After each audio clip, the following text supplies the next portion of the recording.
আগামী দিনে যে রাজনীতি দল আসতেছে তারা সবাই তরুণ। আমাদের এখানে তরুণরা রাজনীতি করে মূল দলের রাজনৈতিক ছত্রছায়ায়। জাতীয়তাবাদী ছাত্র দল, বাংলাদেশ ছাত্রলীগ, বাংলাদেশ ছাত্র ইউনিয়ন, তাদের মাদার অর্গানে যে সেনের চিন্তাকে তারা লালিত করে। তারা যে খুব ফ্রিডম পায় এটা তারা দাবি করতে পারে, কিন্তু আমরা দেখি যে তারা খুব ফ্রিডম পায় না। হ্যাঁ, তাদের সিনিয়র লিডার যা বলে তার বাইরে তার যাওয়ার ক্ষমতা নাই। ঠিক আছে, তো এইটা আবার এখানে একটা উল্টা ঘটনা, যে এই রাজনীতিতে যারা আসতেছে তাদের কোনো মাদার নাই। তারা কিভাবে এটাকে ডেমনস্ট্রেট করে, জনগণের সামনে নিয়ে আসে, সেটা একটা দেখার বিষয় আছে। তাদের একটা বড় সাকসেস আছে। আবার তারা যখন রাজনীতি করে নির্বাচন করতে যাবে তখন তাদেরকে কতগুলো প্রশ্নের মুখে পড়তে হবে, যে প্রশ্নটা হেলাল ভাই তুলেছেন। যখন তারা কম্পিটিশন যাবে, ইলেকশন মানে তো কম্পিটিশন, তখন সে যদি বলে যে বিএনপির সময়ে, বিএনপির শাসনামলে 3 বার বিএনপি দুর্নীতিতে চ্যাম্পিয়ন হয়েছে, এই কথা যখন বলবে তখন এই প্রশ্ন বিএনপির লোক এবং অন্য পার্টি করবে যে ভাই তুমি যে পলিটিক্স করছো তোমার পলিটিক্যাল ফিনান্সিং এর সোর্স কি, অ্যান্সার দাও। তুমি যে এত বড় বড় সম্মেলন করতেছো এই পয়সা কই পাইতেছো, ক্লিয়ার ইট, নাম্বার 1। নাম্বার 2 হচ্ছে এখানে সবাই ছাত্র, এরা এই রাজনীতি বা এই পট পরিবর্তনের মধ্যে না আসলে পলিটিক্যাল দলের একটা কথা আছে যে কন্ট্রিবিউশন, বিভিন্ন যারা দল সেটা সমর্থন ক্লিয়ার করে করতে হবে। কন্ট্রিবিউশন হলে কারা দিচ্ছে, কোথায় দিচ্ছে, আমি বলছি যে তাদেরকে এই প্রশ্নের মুখোমুখি হতে হবে এবং অ্যান্সার দিতে হবে। সেটার উপরে জনগণ তাদেরকে বিচার করবে। এইগুলোকে অ্যাভয়েড করে যাওয়া যাবে না। এখন যে সুযোগ সুবিধা তারা পাচ্ছে, যে চিন্তার, সেই সুযোগ সুবিধা কম্পিটিশনে গেলে পাবে না।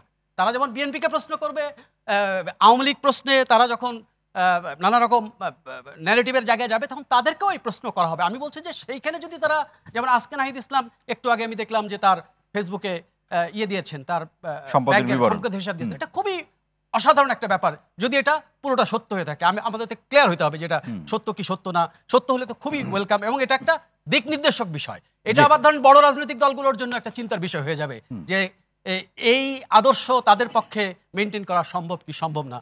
বাংলাদেশ একটা পরিষ্কার দেশ, সবাই দেখা যায় কে কি করে, অলিগার্কদের সাথে কারা মেশে।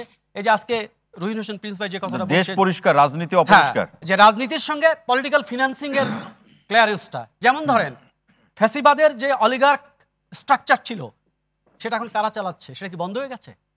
এই যে টেম্পু স্ট্যান্ড, বাস স্ট্যান্ড, এই যে সমগ্র দেশের স্ট্রাকচার কারা চালাচ্ছে? কেউ না কেউ তো ওখানে শূন্যস্থান পূর্ণ করেছে। সুতরাং অলিগার্কের এই প্রসেস কিন্তু চলেছে। আজকে গ্যাসের দাম যে বেড়েছে, আজকে এই প্রশ্ন উঠেছে যে 30 টাকার গ্যাস 75 টাকা বলছে, এই বুদ্ধি দিল কে? এই বুদ্ধিটা আসলো কার মাথা থেকে? সরকার কি বলেছে? সরকারের আমরা কোনো বক্তব্য, তাহলে দিলটাকে? পেট্রোবাংলার মাথায় এই বুদ্ধিটা দিল কে? এবং কিরকম বুদ্ধি, যে আপনি যদি নতুন সংযোগ নেন আপনার 75 টাকা, আপনার যদি পুরাতন সংযোগ থাকে তাহলে একটা লেভেল পর্যন্ত আপনি 30 টাকা। এই বৈষম্য আপনি কেন করছেন?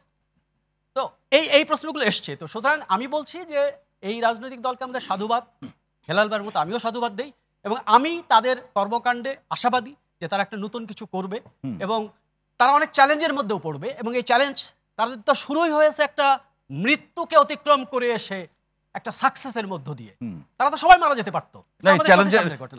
এখানে এই পর্যায়ে একটা ছোট্ট 2-1 লাইনে শুনতে চাই যে চ্যালেঞ্জের মধ্যে পড়বে সেটা আমাদের যে চলমান যে রাজনৈতিক ধারা বা বৈশিষ্ট্য, এটা কতটা চ্যালেঞ্জ হবে তাদের জন্য? আমাদের তারা যদি ওই যে প্রশ্নগুলোর উত্তর দিতে পারে, তাদের চেহারা দেখে যদি মনে হয়, আমরা কিন্তু অনেক কথা শুনছি, এটার কোনো ক্লারিফিকেশন নাই, যে আপনি যে রাজনৈতিক দল করছেন আপনার টাকাটা কোত্থেকে আসবে সেটা বলতে হবে। আপনি যদি কোনো বড় গাড়ি পরে থাকেন, ছাত্র অবস্থায় গাড়ি চালিয়ে থাকেন, আমি জানি না, যদি চালিয়ে থাকেন আমার সামনে যদি চোখে পড়ে আমি প্রশ্ন করব যে এই গাড়ির সোর্স কি।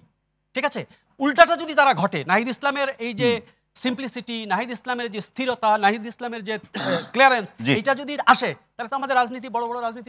অসংখ্য ধন্যবাদ। সুতরাং প্রশ্ন করলে যারা এই ধরনের প্রক্রিয়ার সাথে আছেন প্রশ্নের উত্তর সাথে রাখবেন, এটা আমরা প্রত্যাশা করি।